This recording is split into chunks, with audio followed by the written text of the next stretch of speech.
Great teams are made of great players. These are players who can hold the team together and lead. Lionel Messi is not the greatest of all time because he scores all the time. That is just one aspect of the game.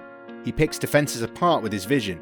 Moreover, Messi disorients the opposition back line and they get distorted when he approaches the final third. His teammates benefit from this stretching.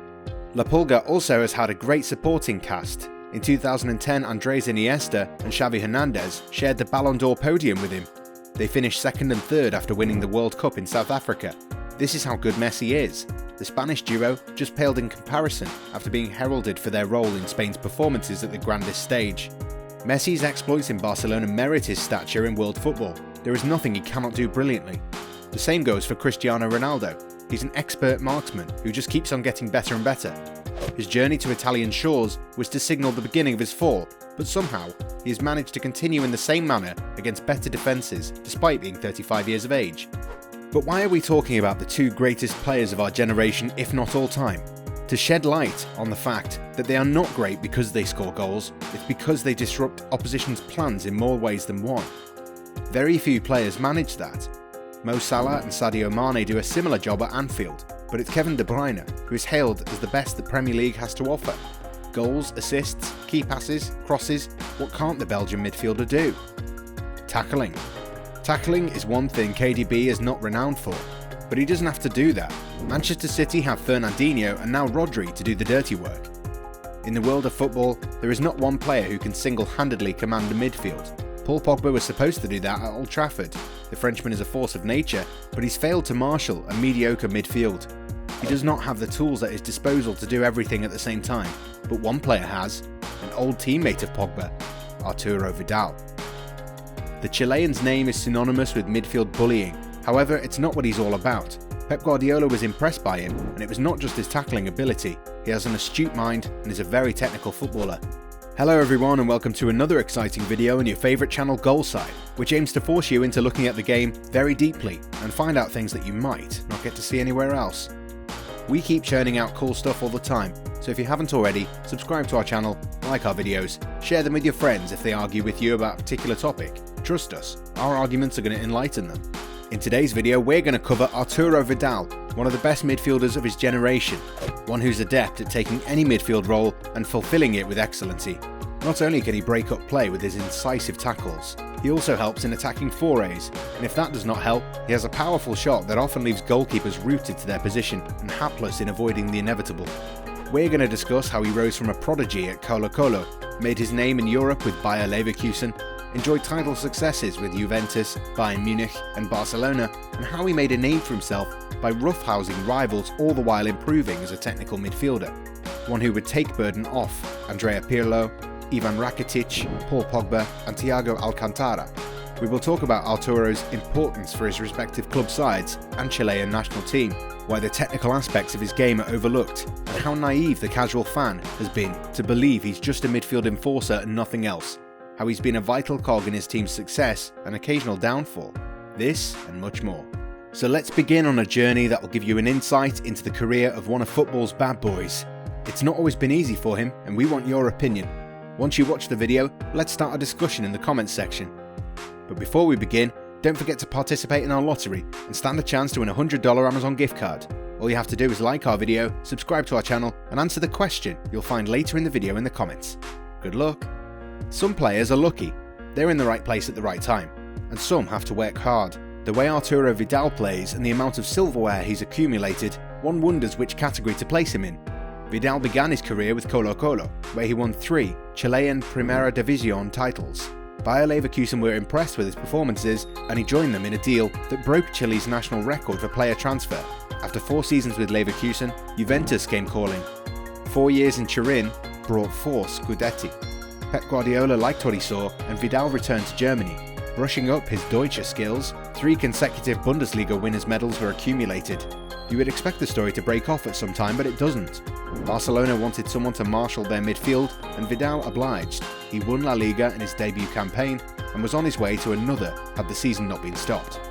The only time when Vidal has not won anything with his club was when he had just arrived on the old continent, but since then it's been silverware galore. 11 league titles, that's more than what many clubs can claim. Totti didn't have this many, neither did Kaká. Cristiano Ronaldo cannot make this claim, and Ronaldinho didn't. In America, they call it ring chasing, but how do you do it? How do you get so lucky that with every move you make you add more value to your personal trophy cabinet? To answer this question, you have to understand how Vidal plays. To simplify, the Chilean international is a defensive midfielder, and like all defensive midfielders, he likes to tackle. It's a very common happenstance to see him towering over a fallen foe, but he's not that tall. He just has a very imposing physique. He's very good at his job. Add the ability to send long-range thunderbolts and you have a devastating footballer on your hands. Thanks to these abilities, Vidal's last season with Leverkusen was his best in Germany. The Santiago native was integral to their playing style with the highest number of tackles.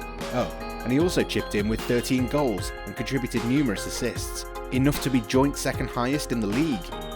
Not bad for a defensive midfielder who loves his hardman challenges.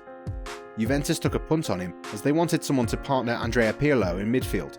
Claudio Marchisio was entering the final phase of his career and they wanted an able replacement. In came Vidal and he changed the dynamic of the play. And who can forget his link-up play with a young Paul Pogba? The old lady was devastating with Tevez leading them, while both Pogba and Vidal always ready to pounce from midfield. Juve won the Serie A title with ease, Vidal contributing with 12 yellow cards. His aggression helping old ladies' rivals on the pitch and away from their third. His 5 goals and 7 assists also helped, but he was just a tackling midfielder. Holding midfielder does not justify his antics on the roll.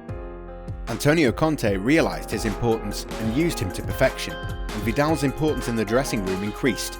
He would go on to score a hat-trick against Copenhagen in a Champions League group stage fixture, 2 penalties and a header. In doing so, it made him the first Juventus player to score a hat-trick in the Champions League match since Filippo Inzaghi's against Hamburger SV in 2000. More importantly, it was his first career hat-trick. Juventus would claim their second Scudetto, Vidal scoring 10 and laying down 9 assists. Across the season, he contributed with 15 goals and had 12 assists to his name. Surely, he was not just a holding midfielder. Juve fans realised he was important to their system and adjudicated him as their player of the year. It was more of the same next year. Vidal's goal tally was increasing year on year. He would finish with 18 strikes against his name. The Chilean was improving, but feeling stagnant in Turin. Conte's team could not make an impression in the Champions League, and the holy grail of football continued to evade him. Pep Guardiola was on a mission at Bayern Munich, and Vidal liked the project. When Die Roten were linked with a move, he would push the club in realising that deal. At the Allianz Arena, he was deployed mainly as a defensive midfielder, but also as a central midfielder. Thiago Alcantara needed protection, and he would provide that. The Spaniard needed space to work his magic. Vidal would provide that. And if Alcantara could not conjure the creativity to get them across the finish line, the Chilean would provide that. And if Bayern needed goals at clutch moments, the Chilean would provide that as well. 7 goals, 12 assists, and 9 yellow cards attest to his all-round midfield play. So here's your question. With which club did Arturo Vidal start his career in Chile?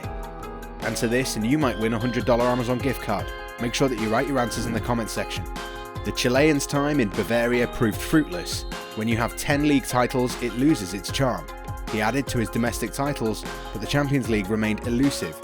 He had tried in Bavaria and Turin and failed to materialise his dream. When Barcelona came knocking for his signature, he complied. Truly, Lionel Messi can help him realise his dream. It was not to be. Liverpool knocked them out of the elite club competition and there was nothing Vidal could do. The Reds winning with 3 Vidal wannabes in their midfield, while Barcelona have 1 and he was deployed as a right-sided midfielder. The Champions League remains elusive, but he cannot be too salty about it. He has unprecedented success with his club sides, not to forget Copa America success with Chile. Vidal should not have many complaints if he's a runner-up on a couple of occasions. He's put many an elite footballer in that situation. We're talking as if his career is at an end. He might be leaving Camp Nou to play under a familiar name. Antonio Conte wants Vidal at San Siro to end Juventus' dominant dynasty, the same dynasty the duo helped set up 8 years ago. At 32, the Chilean warrior still has the legs, and Barcelona will look forward to doing business with the Italian pretenders.